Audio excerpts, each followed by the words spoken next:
আসসালামু আলাইকুম। আমি Mohammad Abdullah Al Mamun, founder and CEO Rida হাসপাতাল। রিডা হাসপাতালের পক্ষ থেকে শ্যামনগর, কালীগঞ্জ তথা দেশবাসীকে জানাই পবিত্র ঈদ উল ফিতরের শুভেচ্ছা।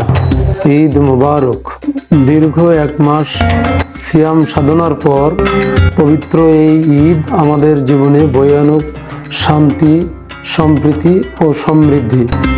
মহান আল্লাহ তাআলা আমাদের পবিত্র রোজা, নামাজ সহ সকল ইবাদত কবুল করুক এবং নেক হায়াত দান করুক। পবিত্র ঈদের এই আনন্দ আমরা যেন সকলে মিলে পরিবার, পরিজন ও প্রিয়জনদের সাথে নিয়ে ভাগাভাগি করে চলতে পারি। সকলের সুস্থতা ও দীর্ঘায়ু কামনা করে আবারও জানাই পবিত্র ঈদ উল ফিতরের শুভেচ্ছা।